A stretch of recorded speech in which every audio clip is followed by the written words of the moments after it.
Et tu te demandes comment gérer des chaînes YouTube multilingues grâce à l'IA et en automatique? Au moins au maximum. À la fin de ce tuto, tu seras capable, à partir de ta propre chaîne YouTube, de gérer une chaîne aussi bien, pourquoi pas, en anglais, voire en espagnol, ou toutes les langues que tu veux. Salut mon chaton, je m'appelle Sébastien Griot, je fais du référencement depuis 2009 et en ce moment tu regardes SEO Addict. Ici, on parle conseils, tutos, astuces et tout ça pour ton SEO. Alors, tu sais ce qu'il te reste à faire, tu t'abonnes et si tu as des questions, vive les commentaires. Au fait, t'as vu ce chaton trop mignon mais trop triste? Ta mission, si tu l'acceptes, lui rendre le sourire. Comment? En likant la vidéo. Vite, t'as que 5 secondes.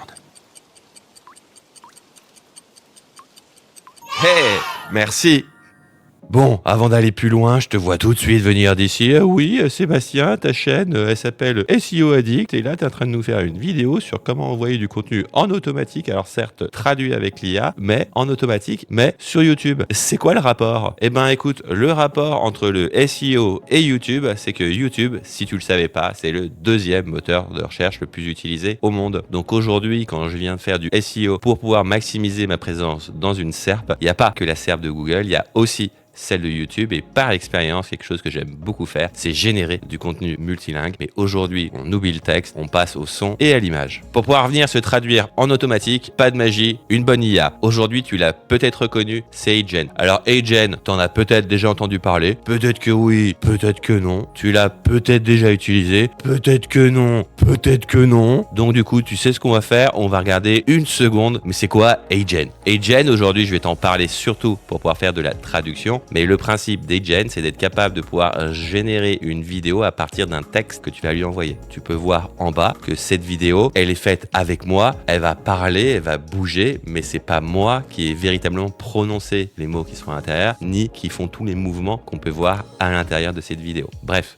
on n'est pas là pour parler des vidéos qui sont générées à partir de texte. Si ça t'intéresse, va voir mon compte TikTok, puisque c'est comme ça que je l'alimente. Aujourd'hui, nous, on s'intéresse à comment traduire nos propres vidéos déjà tournées, peu importe la langue de base, ici du français. Et je pense que tu dois être très observateur ou très observatrice. Tu as déjà dû voir qu'on avait deux projets, un en espagnol, un en anglais. Et celui que je te propose d'aller regarder, c'est la version Sébastien espagnol et de voir comment il cause celui-là. Hola, ¿quieres saber cómo automatizar la gestión de tu sitio WordPress con Make.com? Estás en el lugar correcto. Hoy, lo que vamos a ver... Eh ben, celui qui m'a fait passer le bac d'espagnol à l'oral te dirait que, eh ben, dis donc, cette version parle quand même rudement mieux que moi. Toi aussi, tu vas voir ce genre de vidéo? Accroche-toi, c'est vraiment pas facile. T'es prêt? Quand t'es sur ton interface HeyGen, tu cliques sur Create Video. Ensuite, tu cliques sur Translate Video.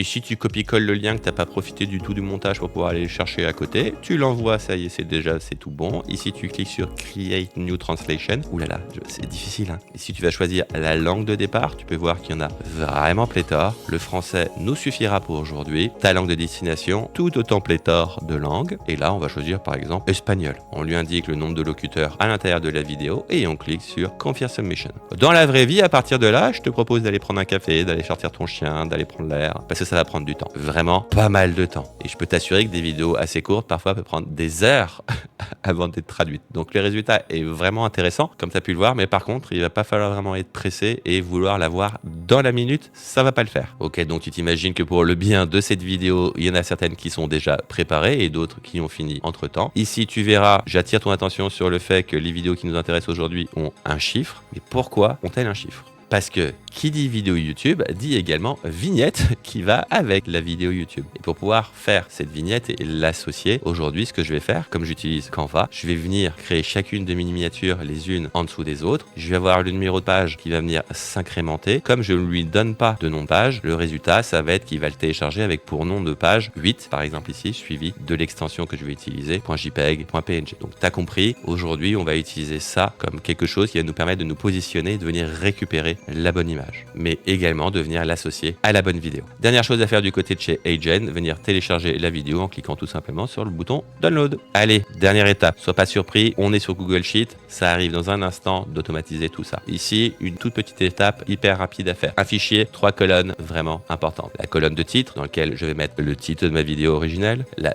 colonne description dans laquelle je vais mettre la description de ma vidéo originelle et la colonne ID dans laquelle je vais venir mettre l'ID qui correspond au chiffre de la vidéo que j'avais et le chiffre que je vais avoir dans Canva. Donc du coup, mon image. À partir de là, on est tout bon. Et enfin, on arrive sur Make. Tu vas voir, ça va être extrêmement rapide. Pour mon automatisation, je vais démarrer sur un répertoire que je vais venir surveiller. Ce répertoire, c'est celui dans lequel je vais venir déposer mes vidéos. Ici, mon répertoire de travail, par exemple, c'est le nom de ma chaîne YouTube et la langue que je vais vouloir venir traduire. Et je vais venir lui indiquer un. Ensuite, on va venir manipuler une donnée puisqu'on va avoir besoin de la donnée sous une certaine forme un peu plus tard. Donc du coup, ici, quelle donnée? Le nom du fichier. Je vais avoir besoin de récupérer le nom, mais en réalité, juste de récupérer le numéro sans l'extension du fichier. Donc ici, je veux le 10 sans le .mp4. Donc du coup, j'utilise une fonction à l'intérieur de Make qui est replace, dans laquelle je lui passe ma variable, je lui passe ce que je recherche, .mp4, et je lui passe ce qui va venir remplacer ce .mp4 ici, rien du tout. Une fois qu'on a fait ce strip sur la variable,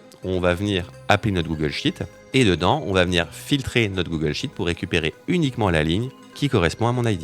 Donc pour ça, je viens utiliser la fonction filtre sur Image ID, je lui envoie mon chiffre strippé et tout simplement, on va venir valider ça. Facile. Ensuite, on utilise Claude. Tu pourrais utiliser ChatGPT, mais ici, je préfère utiliser Claude. Je trouve le résultat toujours plus fin quand il s'agit de venir créer du texte. Première étape, on va venir lui faire notre traduction en anglais. Donc, si tu n'as pas l'habitude de cette chaîne, voilà comment ça se passe ici quand je te présente un prompt. Aujourd'hui, ChatGPT, Gemini ou bien sûr Claude sont capables de pouvoir, sur une simple capture d'écran, extraire tout le texte qui est à l'intérieur d'une capture d'écran. Et soit dit en passant, même ton iPhone. Donc, du coup, si tu veux obtenir ce prompt, il suffit juste que tu fasses pause au bon moment, que tu fasses les captures d'écran au bon moment et tu auras l'intégralité des prompts que je te montre. Ok, ici c'est un prompt plutôt classique dans lequel je vais dire qu'il y a un rédacteur, un but, contexte, étape comme d'habitude. Et bien évidemment, on lui passe le titre à traduire qui est la résultante de mon search rose juste avant. Mais là où j'attire ton attention, c'est sur le fait qu'on va lui dire par exemple que dans le titre, s'il y a des noms propres ou des marques, de ne pas venir les traduire. Donc pour le fun, on peut voir ce qu'il a produit ici. Et en effet, il est venu produire un titre qui était plutôt sympa. Ensuite, pourquoi j'ai un slip en plein milieu de mon process? Tout simplement parce qu'aujourd'hui, Claude a décidé de beaucoup m'agacer avec du overloaded toute la journée. Et visiblement, le seul moyen que j'ai trouvé pour le calmer un peu, c'est de faire un stop entre les deux. Magie, ça a fonctionné. Ou en tout cas, je tombais dans des moments où ça allait un peu mieux. Et donc, du coup, je pouvais passer à la suite. Logiquement, t'en as pas besoin. Mais bon, d'expérience avec Claude, il faut lui en mettre. Sinon, on est très vite trop agressif pour lui. Ensuite, on va passer à la dernière étape de notre contenu, qui est de venir traduire la description. Ici, encore une fois, rien d'extraordinaire à l'intérieur de mon prompt, si ce n'est que je viens toujours quand même bien lui donner son but, son contexte et les étapes à suivre à l'intérieur. Et sur ce prompt-ci, là où j'attire ton attention, c'est sur le fait de lui demander de préserver exactement tous les liens et les URL et timestamps qu'il va trouver à l'intérieur du contenu que je vais lui envoyer. Parce que si t'es pas au courant et si tu l'as pas déjà fait, dans la description de cette vidéo, il y a un lien Make sur lequel cliquer. Va cliquer dessus et tu comprendras bien que j'aimerais bien que ce lien soit également disponible dans toutes les versions que je vais en faire. Très bien. Et si tu te poses la question, oui, ça fonctionne très bien. Une fois que j'ai mon titre en anglais, ma description en anglais, je vais venir télécharger l'image que je vais devoir envoyer à YouTube. Pour ça, à l'intérieur de mon module Search for Files, venir me positionner à l'endroit où se trouve ma miniature,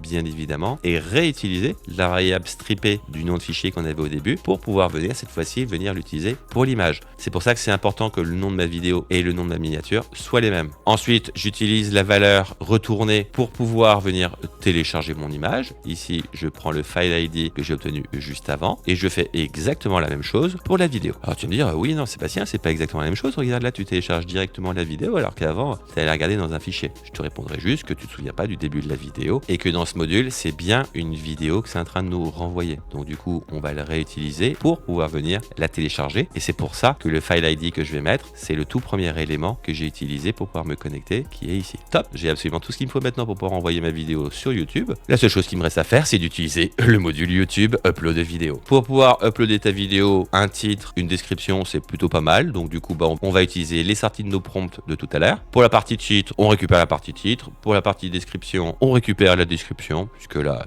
tu devrais réussir à suivre. Enfin, ajoute les 2-3 éléments qui t'intéressent à l'intérieur, comme par exemple mettre les bonnes licences, Creative Commons, c'est bon, mangez ça. Et on n'est pas encore prêt pour pouvoir publier, puisqu'il manque une petite chose. Il manque de pouvoir te connecter à ton YouTube. On va prendre une seconde pour pouvoir parler de ces connexions. Pourquoi? Puisque sur YouTube, quand tu as créé tes chaînes secondaires, au moment où tu les crées, il t'explique que c'est plus qu'une chaîne que tu es en train de créer, c'est une forme de nouvelle identité. Pas de panique, c'est pas facile à gérer. La seule chose que tu as à faire, c'est d'ajouter ton module, de venir te connecter sur Google Google et à partir de là, tu vas avoir la pop-in totalement habituelle que tu as toujours vue jusqu'ici. Tu sélectionnes le compte qui gère l'ensemble de tes chaînes YouTube et à partir de là, quand tu l'auras sélectionné, il y aura une nouvelle fenêtre qui va arriver qui va te proposer l'ensemble de ces fameuses chaînes. À toi de sélectionner la chaîne que tu veux que cette connexion gère en particulier. Donc ici, t'imagines, puisque tu es très observateur ou observatrice, on est dans notre flow en anglais. Donc du coup, on va vouloir utiliser la connexion pour la chaîne en anglais. Mais à côté, j'ai une connexion pour ma chaîne en espagnol et ma chaîne en français. Tu sais, la chaîne du vrai Sébastien, celle que tu es en train de regarder là maintenant tout de suite. Alors de toi à moi, je serais hyper curieux de voir cette séquence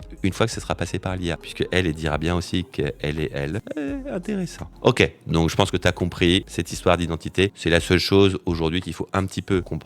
Je pense que c'est surmontable comme difficulté. Une fois qu'on envoie notre vidéo, si tu as bien prêté attention, tu remarqueras qu'il manquait quelque chose. Je n'ai pas indiqué mon image et pour cause, la miniature, elle s'envoie à part par le module Set Video Thumbnail. Ici, rien d'extraordinaire. Je lui passe mon ID de vidéo que j'ai obtenu par le upload de vidéo juste avant et je lui indique quel est le fichier que je veux lui envoyer, quelle est la vidéo que je veux lui envoyer. Ici, celui-ci. Une fois que c'est fait, on clique sur Create. Enfin, dernière action, je vais vouloir éviter que ce scénario, il m'upload tout le temps la même vidéo. Donc du coup, ce que je vais faire, je vais faire un peu de ménage à l'intérieur du fichier. Et l'idée, c'est une fois que cette vidéo est traitée, bam, elle part dans le mon répertoire, ce qui fait qu'une fois qu'il va regarder à l'intérieur, il n'y a plus de MP4 à envoyer. Donc pour ça, on utilise un Move a File Folder dans lequel, tout simplement, je viens lui donner mon Move Location en lui donnant mon File ID. Et tu reconnais mon File ID, c'est le tout premier élément qu'on avait au tout début. Enfin, parce que ça m'amuse beaucoup, j'aime bien écrire des choses dans des fichiers Excel. Donc du coup, une fois que c'est terminé, comme ça je sais que la chose s'est terminée, j'ai mon URL et en plus, c'est pratique. Écoute, ce que je te propose, c'est de cliquer sur ce gros bouton carré. Alors, c'est pas un gros bouton tout rond, il va pas te chanter une chanson. Par contre, il va venir te créer ta nouvelle publication sur YouTube et tout ça en automatique. Bref, tu peux voir que ça va hyper vite. Il a déjà bien avancé sur le process. Là, il en est à tout envoyer sur YouTube et j'ai même pas le temps d'aller regarder vite. Ici, je suis sur ma chaîne en anglais. Je mets à jour. Non, je ne devrais rien voir. Super. Pourquoi ? Pour la simple et bonne raison que logiquement, il est en train de traiter la vidéo en ce moment. Donc, on va regarder dans la partie contenu. Et en effet, on voit que là, la vidéo est bien en train de s'envoyer. Et normalement, c'est extrêmement rapide. Voilà. Sans montage pour le coup, hein, sans les mains. C'est vraiment comme ça s'est passé. Je sais pas pourquoi, mais en passant par ce module, ça va toujours plutôt hyper vite. Donc du coup, ce que je propose, c'est d'aller regarder quand même. On voit que le titre est plutôt pas mal. On va regarder si la promesse est tenue à 100%. Et oui, je trouve que le moins qu'on puisse dire, c'est que la promesse est tenue à 100%. Bon alors, mon chaton, le moins qu'on puisse dire, c'est que c'est pas vraiment compliqué de venir gérer une chaîne multilingue avec YouTube aujourd'hui. Un petit peu de agent par-ci, un petit peu de make par-là. Et allez, c'est parti. Si c'est pas déjà fait, bien évidemment, tu likes ces vidéos, tu laisses un commentaire, tu t'abonnes. Et si tu as adoré cette vidéo, il y en a encore plein d'autres qui t'attendent. Va regarder notre playlist sur automatiser son SEO avec May.com. Tu en as pas mal. Tu devrais trouver ton bonheur. Allez, reste curieux.